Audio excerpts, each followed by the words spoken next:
Week 3 for our Big 12 ACC matchup features one of the best rivalries in all of college football. Pitt heads down to Morgantown to face off against West Virginia. I'm Casey Honigbaum, joined by Wes Bryant for the ACC Digital Network, and today we're breaking down this matchup. Really excited for this one. Yeah, no doubt about it. These teams are 75 miles apart. This will be their 108th overall meeting, so this is one of the great rivalries. Backyard Brawl, and you know what they say, you never know what to expect in a rivalry game. The key matchup I'm looking at this week, it's going to be a tough one.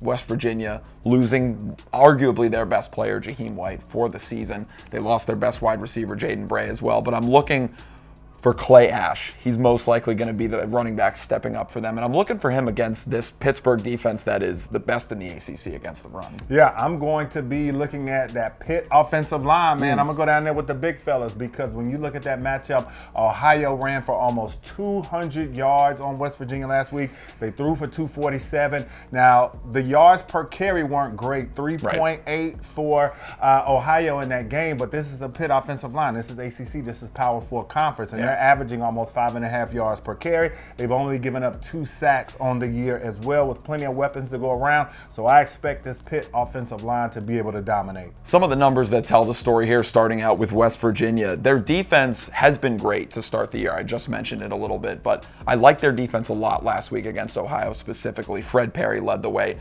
10 tackles, 2 tackles for loss. He also had an interception. They had 3 interceptions in that game. They picked off Parker Navarro 3 times from Ohio.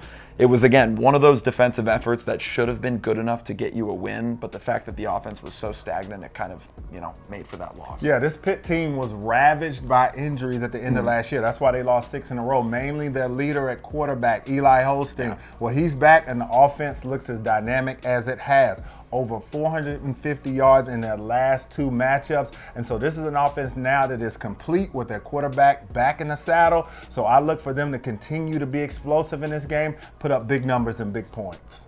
When we're looking at some of the impact players, Pat Narduzzi actually spoiled it for me. He talked about Clay Ash a little bit in one of his press conferences. He compared him to Cam Scatterbo, which I thought was kind of interesting. Scat has about 20 pounds on him, but still, he's got the same sort of heavy, in between the tackles run style. He can also make some work out of the backfield, catching passes.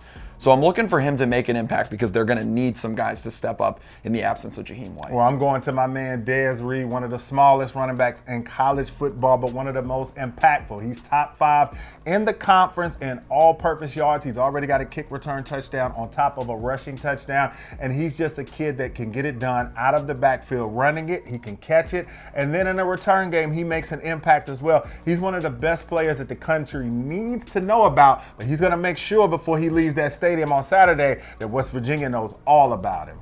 When you look at a rivalry game, I think probably the biggest beyond the box score impact that can happen is the home crowd. And obviously they're in Morgantown, West Virginia. This is one of the more hostile environments that you can go into, especially in a big rivalry game like this. I'm looking for the crowd to kind of be that big impact piece for West Virginia in this game. 2 words for me, danger and desperation, because you look at this West Virginia team. This is the backyard brawl. This is the rivalry. This team came back on you. They hate you. And not only that, they were embarrassed last week versus Ohio. So this is a team that's going to find this as the perfect opportunity to come out and show everybody that they're not as bad as they were last week, and what better way to do that than to beat your cross-state rival. Yeah, that's right. Absolutely. 3:30 p.m. Eastern Time Saturday, the Backyard Brawl kicks off on ESPN. For Casey Honigbaum, Wes Bryant, thank you so much for tuning in for our ACC Big 12 matchup here. We'll see you next week.